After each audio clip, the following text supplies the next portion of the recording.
Hello, laddies, ladies, and gentlemen, and welcome to week 5 of the Let's Play Fall Funtacular. This week, we got a pretty custom challenge. We had to pick a game, and then teach you about it. I'm going to let you sit here and watch the opening to the game while I talk about things. This is Eye of the Beholder for the Super Nintendo. One of the first big advanced Dungeons and Dragons titles. Certainly the first one on the console. One of the first big ones on the PC as well. Now, a lot of people are intimidated just by the Dungeons and Dragons name alone, and a lot of people are intimidated by games like this. There are lots of stats, abilities, racial features, alignments, lots of stuff going on at the start of the game that really intimidates people. A lot of people feel like they really can't follow it. They're basically too paranoid to start a game like this because they see all these things that you can do, all these things that you can select, these stats, these races, all these numbers are going on, and a lot of people just are really intimidated by that. They think they're just gonna, basically, there's so many numbers going on, they just assume they're gonna mess something up, and they get scared off by games like this. And that's what I'm here to prevent. Much like Dungeons and Dragons itself, Eye of the Beholder, and indeed most games based on Dungeons and Dragons, are really just intimidating at the first look. Once you get past the opening information and you understand what everything is, it's all a breeze. And that's what we're going to get into today. We're going to go over some character creation. We're going to take a look at the first level of the labyrinth of the game. I'm going to show you what's going on, explain the character classes, pros and cons of classes, abilities, stats, what we're aiming for. Then we're going to make a party. We're going to get going into the dungeon. We're going to kill some guys. It's all in good fun. Here we find ourselves at the main menu of Eye of the Beholder, an advanced Dungeons & Dragons game. Somewhat interesting that the Super Nintendo game version was made by Capcom, as well, this is the first game like that they really did. Let's start a new party just for the sake of argument, right? Here, look at that. We selected a character and we already have about 1,000 choices, right? We have available gender of each race, male and female, but we can be humans, elves, half-elves, dwarves, gnomes, halflings. What do you choose and why? Well, I'm going to come out right away, and I got something to admit to all of you, and I think you're all pretty close friends, so I can say this, but I am the biggest racist I know.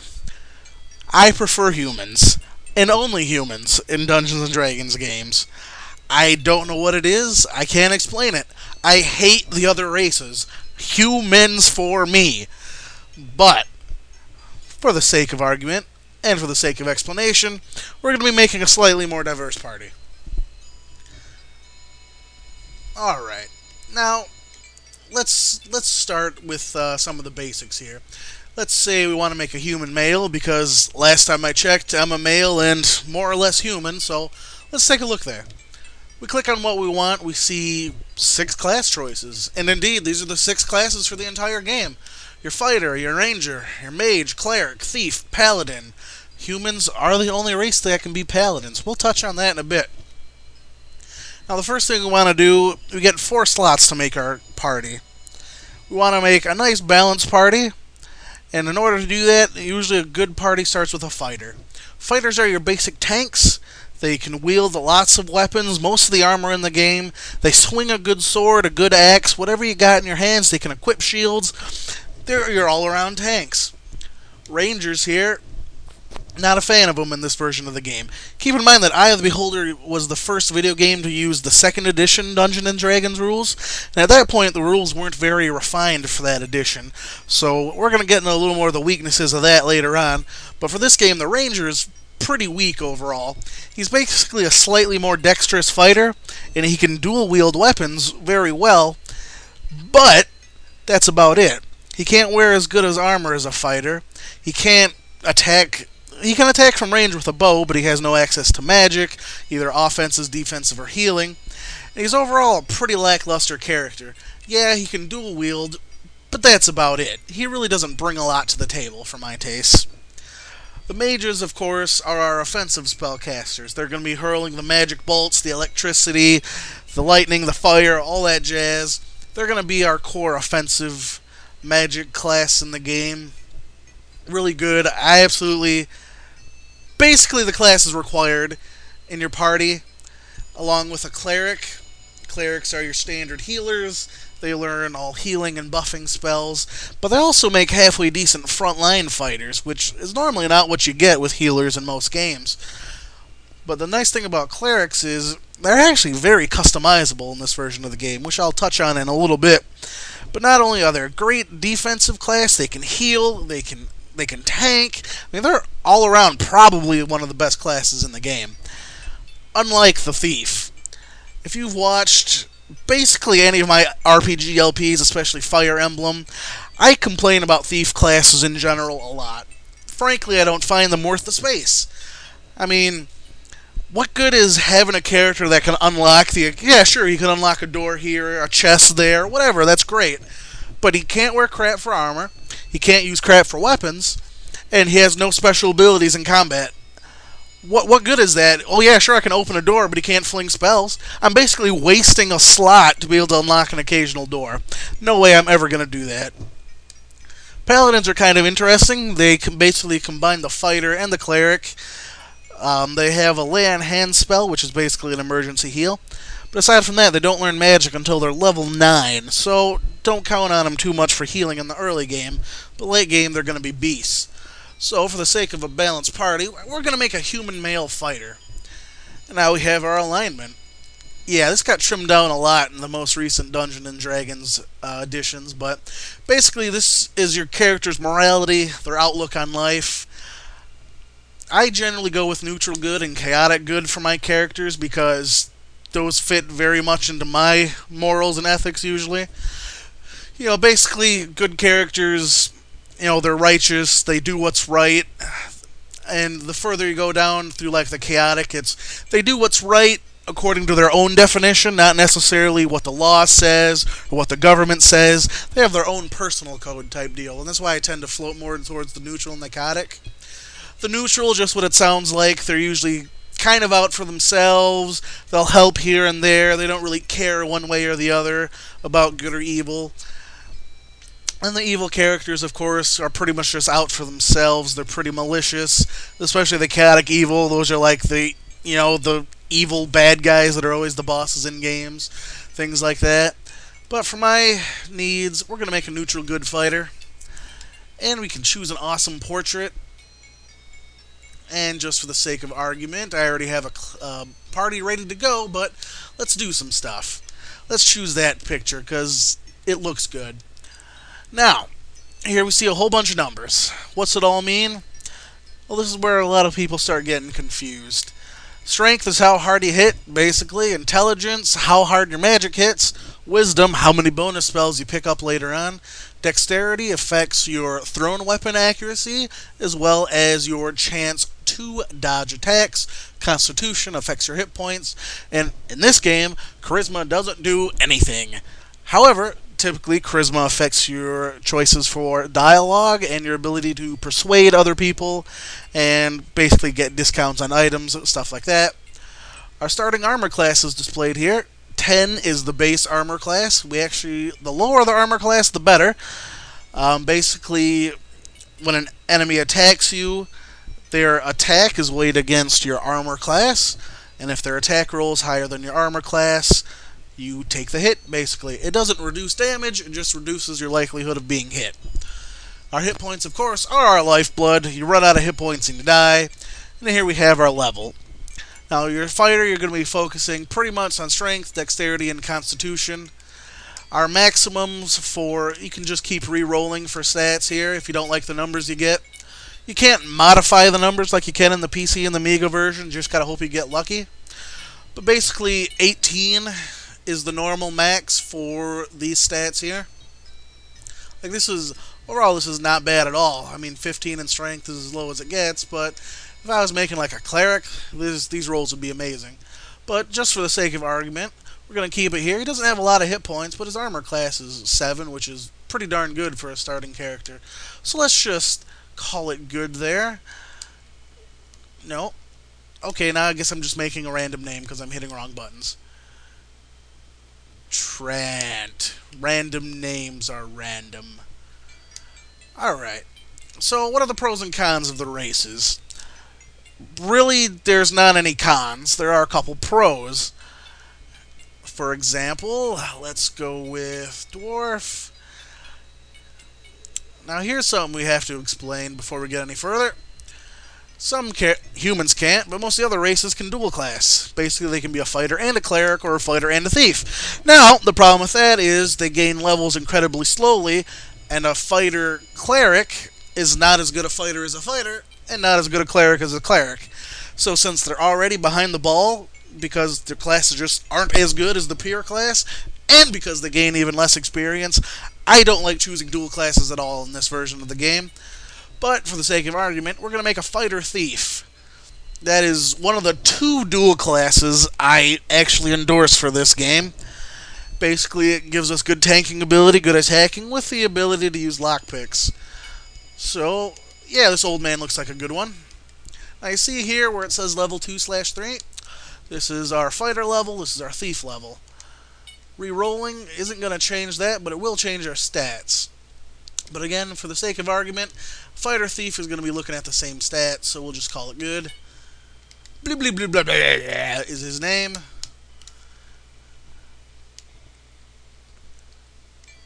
Let's see, now we need a healer. What do I want to make? Gnome female? Why not? I'm going to make her a lawful good cleric. Pretty much the same deal we got going on here. The only thing is clerics want, well, if you have a black line cleric like I'm going to, you want to focus on intelligence, wisdom, and either constitution or dexterity. If you can do well in both, more power to you. Since this isn't my final party, blah. Now we just need to make a mage to round out the group here. Why not? Now, mages, of course, are going to focus on intelligence for their damage, wisdom for bonus spells later on, and if you can get some dexterity to help prevent a random ranged weapon from killing them, then so much the better. So this is how we make our party here, but this is the party I ended up with. You might recognize some of these names. There's me, Final Fantasy VI, Final Fantasy IV, and Fire Emblem 9 and 10. Now here we have, I made a dwarf male fighter, and dwarves actually make the best fighters because they have a +1 racial bonus to Constitution. So we can break the normal cap of 18 and go to 19, which results in absurd hit point numbers. So that's why I went with him. I have a human female paladin. Now you'll see that there's a slash next to the strengths. Now, what that is we have, it only appears if you have 18, and then you can have a slash. And then this number can be anywhere from 0 to 99. Basically, the higher the number after the slash is, the bigger the accuracy and damage bonus on the physical attacks is. Since we have just 1 here, she gets a +1 bonus to her damage rolls. As you can see, we have her outfitted very well. Lots of 17s, 12 for intelligence, so she'll be able to get by with healing spells when she gets them, and that'll be lovely. Let me show off his stats again. We don't need intelligence and wisdom at all. His dexterity is a little low for a fighter, but if your stats are between 7 and 14, you get neither a bonus or a penalty for it, so that's fine. And his high hit points are pretty much going to weigh that out. His constitution is so high that he's going to be gaining ridiculous amounts of hit points per level. I have Rosa, my human female cleric. Should see in the back row, strength is irrelevant. Intelligence is 17, so her heals will be nice and potent. Wisdom will give her a +1 bonus modifier to her bonus spells later on. So she'll pick up probably about another 2 or 3 spell slots throughout the course of the game. Her dexterity is average, but she doesn't need it. She's in the back row, really. And her constitution will make up for the fact that 25 hit points is already absurd for a cleric. Then we'll just touch on Soren, the elf mage. High intelligence, good wisdom, high constitution, and absurd starting hit points for a mage. Usually mages start with less than 10 hit points. Now, the only reason I broke my racism rule for this is because later on there are dwarf levels where dwarf characters can read writing on the wall, and the same thing with elves. Later on there are drow levels where they can read writing. So there's the quick and dirty version of getting into the game. Let's start. Now here we have our interface. We can pick stuff up with the A button, drop it into character slots, drop it into their hands. What we have here is their equipment, their weapons, their extra inventory. We have rations here because we actually have to eat in this game, as you can see, a food bar. And we can scroll through the various characters. This is a paladin's holy symbol. Not only useful if we need to use lay on hands right now. And then the cleric symbol, we use that for casting spells, and it'll automatically turn undead when we encounter them and make them run away and give us some breathing space. Then the mage has his spellbook, from which he casts his mighty spells. Excuse me. Before we get too far in, we're going to head to the camp option here. We're going to memorize spells for Soren here. We're just going to pick up a couple magic missiles. He can learn 2 level 1 spells, and it can be anything of here. Shocking Grasp, you have to be in melee range. These other spells are junk. Magic missiles, where it's at. It'll take 1 use of Mel's Acid Arrow. And then Nintendo and their horrible censorship. This used to be pray for spells, now it's petition for spells. We will have Rosa pick up a whole bunch of cure light wounds, and hold person, and basically paralyzes anything that's humanoid. And then we rest, so that everyone can memorize their spells. Okay, now I click on these arrows to move around here, which can be a little cumbersome, but since this isn't the PC version, I don't have the luxury of a mouse to move around as well. But we can hit the Y button to lock the cursor in place, and then I can move around with the D-pad in more of a traditional style of play there. And I can use the right and left bumpers to strafe back and forth. Or I can hit Y to unlock the cursor again, and I can move around. So, what's this? Something I'm not going to use. These are lockpicks that the thieves would use to unlock things. And here we have some bones. See a halfling bones taken. We'll basically come across a resurrection shrine much later in the game that lets us resurrect skeletons that we find and add 2 additional party members to the team. But for now, let's hit this switch. Oh yes, and in this first level, check out these drain pipes. The thing will scurry away, but you actually get experience for exploring this stuff. Here's our first enemy. Just click B over your weapon. A picks up the weapon. And then you automatically attack, and if they're in range, you have a chance of hitting them. Other than that, pretty simple exploring. A button is your standard confirm button. It'll click on wall switches, stuff like that. It'll attack, open your menus. Oh, what's this? We have more kobolds. Same thing. I don't know why I'm doing that all of a sudden. See, we got lots of misses going on. And if you ever get overwhelmed, you can actually start to retreat and attack them as they come around the corner. But they're losing interest. Alright. Now if we want to use, say, a spell, we just click on our book, click on the spell, it'll cast, just like that. And that takes out 1 charge from our book, but the next time we rest, we will get all our charges back. So here we have rations. I'm not going to pick up everything since I'm just going to run through the first level here real quick. But we have daggers, which are good for throwing items, which you want to give to your mage. Your cleric won't be able to use them, but your mage has a physical attack to use in a pinch. Alright, here we have a nice switch on the wall. Most common enemies in this part are going to be the kobolds. I don't know why I keep doing that. Click on a stone to automatically throw it. Not kobolds in the face. Now, if you try to attack with, say, your cleric, can't reach. Yeah, it's no good. Or we can cast Hold Person. And look at that. They don't do anything. Now they are helpless before our onslaught. Alright. Alright, Rosa leveled up. Fantastic.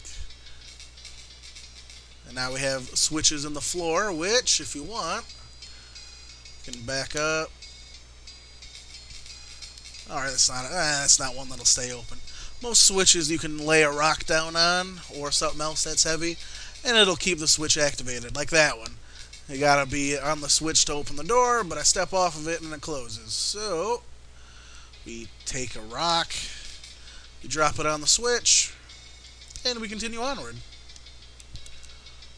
Always check around corners because you never know where things can be. It's very easy to get sideswiped by enemies in this game and get yourself killed pretty quick. Death is pretty much permanent in this game. There is a resurrection shrine later on, but it's not really something you can count on. So you need to make judicious use of your saves. If you're playing this on an emulator, you of course have the option to save state. Acid Arrow is probably going to miss, because it always does. It does a lot of damage, but its accuracy is trash. Now if we just hit A, we can just put the weapons right in their hands. But if you try to hit B, the game will think you're attacking, and then things won't go quite so well. Here we have the other enemy on the floor, leeches. I can't tell you why I keep hitting the A button instead of B to attack. Oh god! No. It's the only benefit of not, or the only disadvantage of not having a mouse. You will misclick a lot in this game. Or at least I will. Oh, he's still alive. And of course, you see the numbers there representing how much damage they're doing. Same thing with drain pipes. Check them out. Give you free XP. Here we have a switch and a door. And more leeches. One of these times I will not press the wrong button, I swear. Come on, leech. Let's go. Man, they're building these leeches pretty tough. And let's see if it'll let me do it here, because, as you can see, I only have one spell charge left. So let's see. Camp. Rest. Healers will heal the party. So Rosa will use her healing magic to speed it up. And everyone's fully rested, and we can continue on. I'm surprised they let me rest with the leech that close.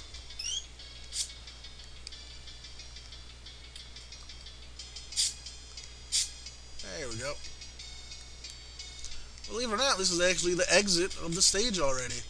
I did skip a lot of it, but I do want to show off one other thing real quick. Oh, here's a shield. Now that we want to give to our fighter, because we want his defense to be as high as possible. This is where I came from a little while ago. There we go, there's some stuff. Got a mage scroll of armor. Basically, mage scrolls are one-time use items. But what I'm really here for is to put this dagger in here. See that? Special quest for this level. Pick the dagger back up. It says Ginswo taken. Basically, several stages have a hidden quest. This one was to place a dagger in that little alcove. How are we supposed to know that? I don't know. But it basically upgraded that dagger to a +4 dagger, making that thing a monstrous beast. Mainly for your mage there, it'll turn him into quite the little powerhouse. He'll have tons of magical spells to fling around and a very powerful dagger to toss. Always nice. Anything that benefits extra damage, how can he say no? Here we have a situation again. Actually, I'm probably just going to use this scroll. Then, you know,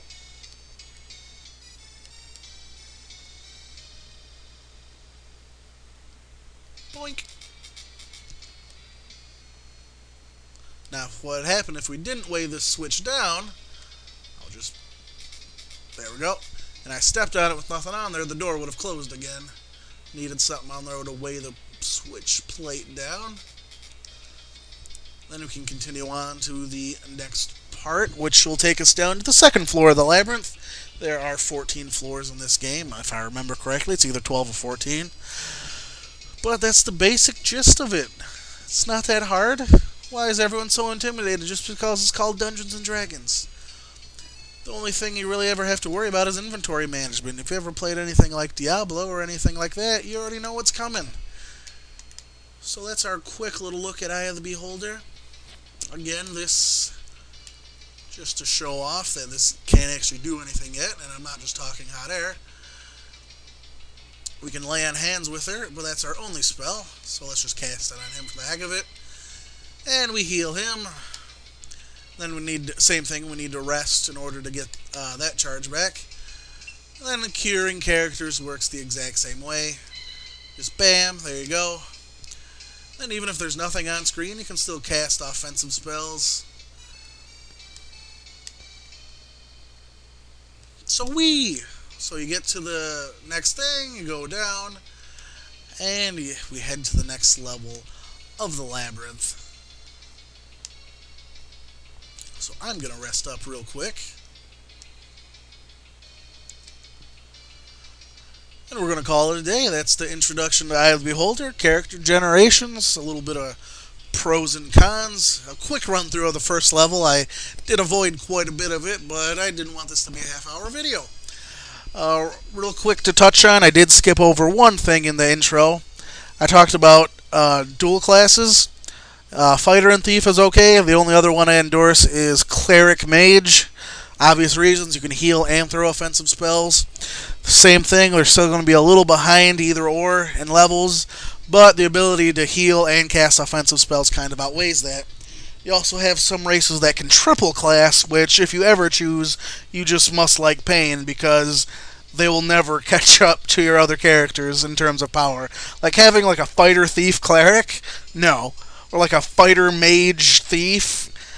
It sounds great on paper, a jack of all trades, but they're going to be so far behind in power level, they're going to be worthless at the end of the game. And I believe that finishes the class rant. So anyway, thanks everyone for watching, checking out Week 5 of the LP Fall Funtacular. I appreciate you watching. It's if you do have the chance to play it, this is a great game. It's pretty much the granddaddy of the dungeon crawlers. Try and play it on the Amiga or the PC if you can. It does have a few more features than the Super Nintendo version does. Most notably mouse control, but the Amiga and PC versions also have superior graphics and sound quality as well. That's about the gist of it. The Super Nintendo version's still great. I basically chose this one because it's the one I grew up on. I didn't have PC that could play Eye of the Beholder back in the day, so I always did the Super Nintendo version. Might as well give you something else to look at. But yeah, perfectly great game, good dungeon crawler if you like these type of things. It's surprisingly simple but very deep. You know, being able to choose your own party to get into the game is fantastic fun. I might as well just continue on if I'm going to talk. But yeah, lots of fun for it. I know this is a game a lot of people heard of, but never got a chance to play when they were younger. Cabals!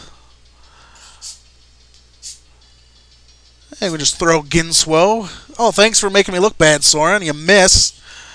Way to just throw away your +4 dagger, but we can just go ahead and pick it up again. Hold person. It is important to know that things like hold person will affect an entire group that's in front of you. But yeah, I hope I at least taught you a little bit of something and took away some of the intimidation that most people seem to experience when you talk about Dungeons and Dragons. It's really not any different from any other RPG. I mean, Final Fantasy games all have stats like that. They're just not at the forefront like they are in these titles.